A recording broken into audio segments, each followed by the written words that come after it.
Praise the Lord, isa pong mapagpalang bagong umaga po sa ating lahat. Salamat sa Panginoon at muli tayo po ay nagkita-kita sa umagang ito upang purihin ang Panginoon at upang mapakinggan ang kanyang banal na salita.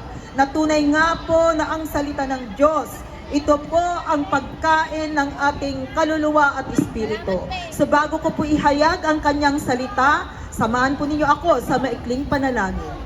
Tunay nga po, Diyos, dakila ka at makapangyarihan na patuloy na kumikilos sa lugar na ito. Salamat po sa buhay ng bawat isa. Dalangin ko, O God, na ang mga salita mo sa pagkakataon na ito ay maitanim sa kanilang puso't kaisipan.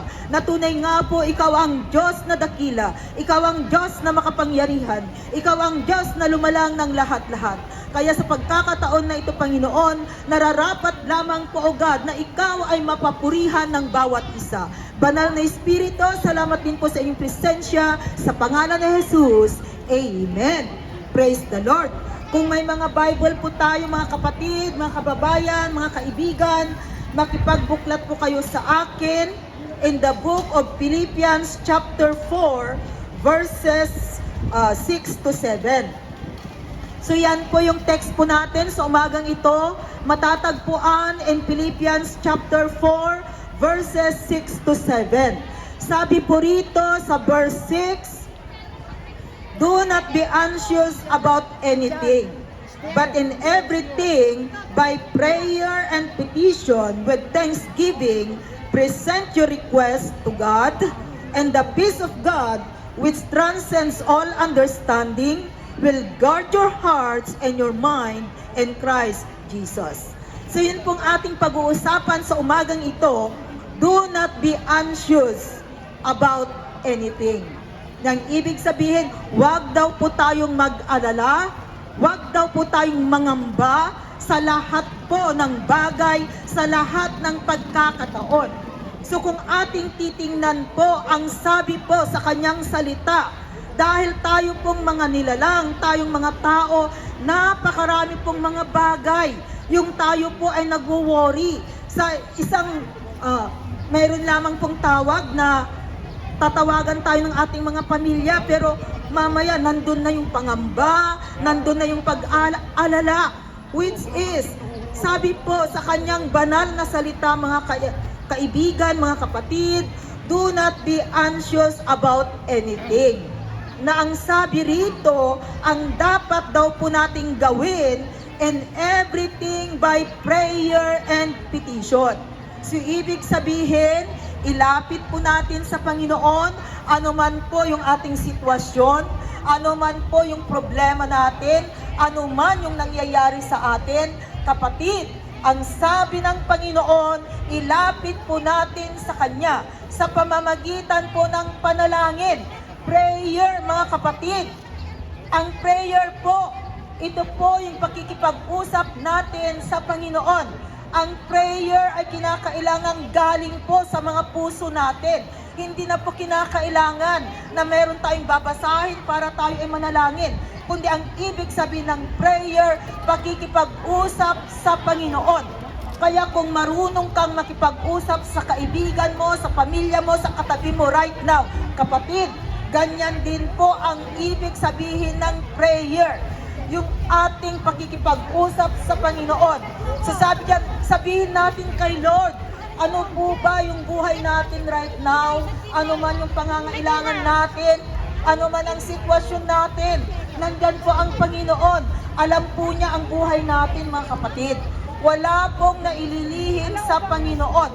Alam niya ang nangyayari sa bawat buhay natin. So napakainam at napakaganda ang sabi po ng Panginoon na ilapit po natin sa Kanya. Huwag po tayong mangamba, mga kapatid.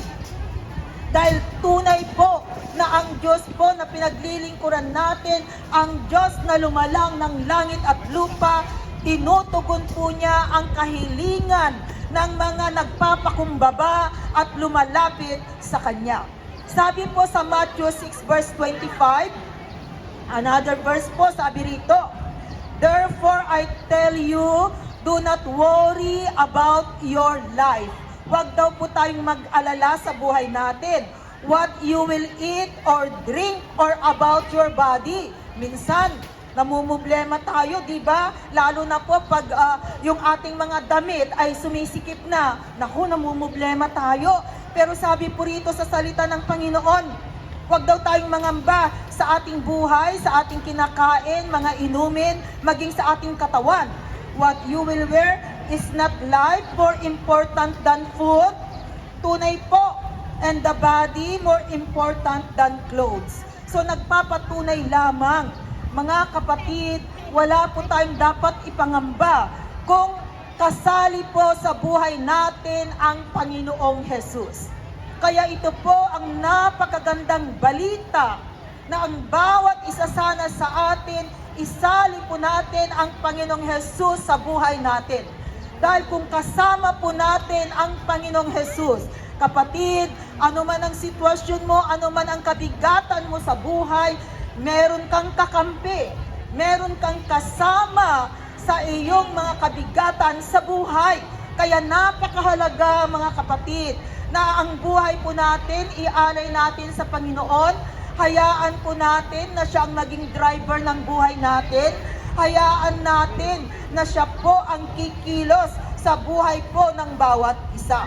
So ang mahalaga po, ang gagawin po natin mga kapatid, sabi doon sa verse 33 in Matthew chapter 6, but seek first His kingdom and His righteousness, and all these things will be given to you as well. Seeking the kingdom of God. One way po para hanapin po natin ang kaharian ng Panginoon. Isa po sa mga dapat nating gawin ay ang lumapit sa Kanya sa pamamagitan ng panalangin. Kaya dito makikita natin mga kapatid, panalangin, it is very, very important. Napakahalaga po ng panalangin. At alam natin kung sinasabi po natin mga kapatid, mga kababayan, na tayo po ay Kristiyano, dapat po, yun pong buhay natin, meron tayong tinatawag na prayer life. Kasi ang prayer po, yan po yung tinatawag na oxygen ng isang believer, ng isang mananampalataya. Kaya kung tayo po ay nananalig, nagtitiwala sa ating Panginoong Jesus, alam ko po na tayong mga Pilipino, especially for us, Filipinos, Kristiyano po tayo, kilala po natin ang Panginoon mula pagkabata. Kaya lamang po, meron pong kinakailangang ayusin at dagdagan doon na the more na dapat makilala natin ang Panginoon. At makikilala lamang po natin ang Panginoon sa pamamagitan ng Kanyang banal na salita. Kaya salamat dahil sa umagang ito, alam ko po na merong nakikinig ng salita ng Panginoon. Kailangan po natin ang salita ng Panginoon. Dahil ito po ang pagkain ng ating kaluluwa at espiritu. At sa salita ng Diyos, the more na nakikilala po natin kung sino ang totoong Diyos at kung sino nga ba si Jesus sa buhay natin. Kaya kapatid, kailangan po natin ang salita ng Diyos. Hindi po natin makikilala ang Diyos kung hindi tayo nakikinig ng Kanyang salita, kung hindi po tayo nagbabasa ng salita ng Diyos. Kaya napakahalaga po na ikaw at ako ay mag-aral sa salita ng Diyos, makinig sa salita ng Diyos, upang sa ganon, the more na makikilala po natin kung sino nga ba ang Panginoong Jesus. Dahil kung totoo at tunay na makikilala mo siya mga kapatid, mababago po ang takbo ng buhay mo dahil merong gagawin ang Panginoon. Dahil ang tunay at totoong nananalig at nananampalataya sa Panginoon ay hindi po niya pinababayaan na kung dumating man po ang bagyo sa buhay, nandun po na kung siya ay lalapit sa Panginoon, diringgin siya ng Panginoon, tutugunin niya ang kanyang mga kahilingan. Kaya mga kapatid, napakahalaga po. Kaya kung meron pong testing, may trial sa buhay, alam po ninyo, meron pong telephone number ang Diyos. So i-dial po natin ang kanyang telephone number. Ano ba ang telephone number ng Panginoon? Sabi po, meron po nandun po sa Biblia, in Jeremiah 33 verse 3. Jeremiah 33 verse 3. Yan po ang telephone number ng Panginoon. Kaya kung meron po tayong kabigatan, kapatid, I-dial po natin ang kanyang telephone number. Dahil ang sabi po sa Jeremiah 33 verse 3, "Call to me and I will answer you and tell you great and unsearchable things you do not know." O, tingnan po ninyo. Sabi ng Panginoon, "Call to me." Tawagan ninyo ako. Ito po yung telephone number na hindi po nagbibisi. Kahit sabay-sabay po tayong lahat, even right now, kahit na sabay-sabay po tayong i-dial ang telephone number ng Diyos na ito, mga kapatid, hindi po ito nagbibisi at kayang-kaya pong pakinggan ng Panginoon ang ating mga tawag. Kayang-kayang sagutin ng Panginoon. Kaya dito makikita lamang po natin na tunay po ang Diyos na ating pinaglilingkuran ay makapangyarihan, na wala pong imposible sa Kanya, mga kapatid. Kaya kung ilalapit po natin ang ating buhay, ilalapit natin ang ating sitwasyon, wala po tayong dapat ipangamba, wala po tayong dapat ipag-alala. Dumating man po ang testing, dumating man ang problema sa buhay, dahil may Kristo na kasama mo, kapatid, hindi ka mag-aalala, kundi ang mangyayari sa iyo, ikaw ay magkakaroon ng kalakasan, ikaw ay magkakaroon ng kakampi sa buhay. Kaya mga kapatid, napakahalaga po na kung ano man ang sitwasyon natin, ilapit natin sa Panginoon. Tayo po ay manalangin. Nandun po na manalangin tayo, mga kapatid. Manalangin ka dahil ang Diyos po, tinutugon niya ang lahat ng kahilingan. Kaya sabi po doon sa verse 7 kanina, and Philippians 4, di ba? Pag lahat po ng ating pangangailangan ay ilalapit natin sa Kanya, and the peace of God, ang kapayapaan na nagmumula sa Diyos, ito po ay ibibigay niya sa bawat isa sa atin. Kaya tunay, mga kapatid, ang Diyos po ay handang tumugon, handang tumulong sa iyo. Kaya mga kapatid, nandun po sana na pagbuksan po natin ang ating mga puso, dahil ang Panginoon ay patuloy na kumakatok sa pintuan ng puso ng bawat isa. At ang nais ng Panginoon, ilapit natin sa Kanya anuman ang sitwasyon, anuman ang nangyayari. In Matthew 21 verse 22 as our last verse, sabi po rito, "If you believe, you will receive whatever you ask for in prayer." Kaya kung tayo po ay mananalig, kung tayo po ay magtitiwala sa Diyos, kung tayo po ay mananalangin sa Kanya, ang pangako ng Panginoon, sasagutin Kanya, kapatid. Wala pong imposible sa Panginoon. Kaya napakahalaga po na ang buhay natin ay patuloy na ialay natin sa Panginoon, na ang buhay po natin ay patuloy na ibigay, dahil tunay wala po tayong magagawa kung walang Jesus na naghahari sa buhay ng bawat isa. Kaya sa pagkakataon na ito, mga kapatid, kung nangangailangan ka ng panalangin, wag kang mangamba, wag kang mahiya, lumapit ka po rito and we will pray for you. Dahil tunay po ang Diyos, tinutugon niya ang panalangin. Kung nabibigatan ka, kapatid, naririto po kami upang sa ganon ay tulungan ka at ilalapit po natin yan sa Panginoon. So sa pagkakataon na ito, inaanyayaan po namin kayo, kung nais mo na ikaw ay aming ipanalangin, please come forward, mga kapatid. Dahil ang panalangin po, kailangan po natin sa ating buhay. No? Kung meron man tayong kabigatan, mga kapatid, ang Diyos po ay kumikilos, dahil tunay po na ang Diyos po ay naririto sa pagkakataon na ito, at siya po ay patuloy na kumakatok sa pintuan ng puso ng bawat isa. Pagbubuksan mo ba ang Panginoon?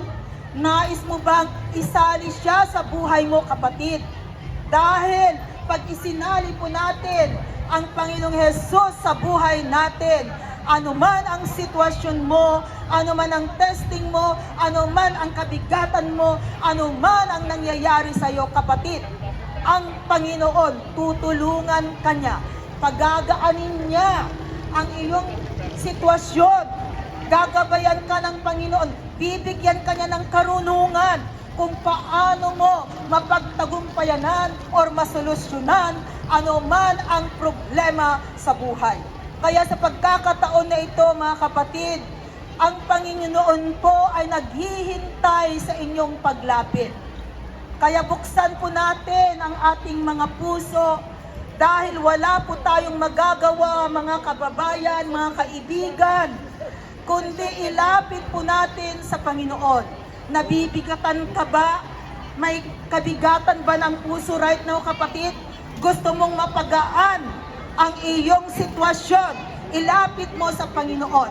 At sa pagkakataon na ito, naririto po kami, mga kababayan, mga kaibigan, na tutulong sa inyo upang sa ganoon mapagaan po ang sitwasyon. Dahil ito po ang nais ng Panginoon, na anuman po ang kabigatan sa buhay natin, ang nais ng Panginoon, mga kababayan, mga kapatid, ay nandun po na pagagaanin tayo ng Panginoon. Bibigyan po niya tayo ng katugunan sa mga problema natin sa buhay. Napakarami pong problema. Pero pagkasama po natin ang Panginoon, mga kapatid, makikita po natin ang pagkilos niya sa buhay natin. Makikita natin na gagabayan tayo ng Panginoon, tutulungan tayo ng Panginoon. Kaya sa pagkakataon na ito, huwag po kayong mahiya, mga kapatid. Lumapit po kayo dahil ang Diyos po ay naghihintay sa paglapit ng bawat isa. At tunay, tutugunin po ng Panginoon ang ating mga panalangin. So salamat sa buhay po ng ating mga kababayan na hindi po sila nahiya. Dahil tunay po, sabi po sa kanyang salita, pag ikinahiya ninyo ako, darating din yung time, ikakahiya tayo ng Panginoon. Pero right now, salamat. Dahil nagpapatunay lamang po, mga kababayan, mga kaibigan, na naniniwala kayo sa ating Panginoong Jesus. Dahil tunay po na ang Panginoong Jesus ay kumikilos sa buhay ng bawat isa. So bago po namin kayo ipag-pray, alam po ninyo, napakaganda po, napakainam, na we declare, we confess that Jesus Christ is our Lord and personal Savior. So, pwede po bang itaas po natin yung ating kamay as a sign of surrendering to God? At sumunod po muna kayo sa panalangin na ito, mga kababayan. Panginoon, maraming salamat sa pagkakataon na ito. Naririto po ako, Panginoon, nagpapakumbaba sa iyo, humihingi ng kapatawaran sa lahat ng nagawa kong kasalanan. Binubuksan ko ang aking puso. Tinatanggap kita, Panginoong Jesus, bilang aking Diyos na buhay at Diyos na tagapagligtas. Maghari ka sa buhay ko. Tulungan mo ako na lumakad nang naaayon sa iyong kagustuhan. Puspusin mo ako ng iyong banal na espiritu. Isulat mo ang aking pangalan sa aklat ng buhay. Salamat, Panginoon, sa pangalan ni Jesus. Amen. Leader, I will ask you to be with them and ask them kung meron ba silang specific na prayer request and pray for them. Dahil ang Diyos po natin ay tumutugon sa ating mga panalangin. Hallelujah. Oh, we bless you, Lord. We glorify you, Lord. Hallelujah.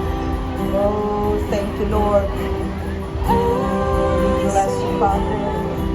Hallelujah, Lord. Oh, Ramasiyas. Hallelujah.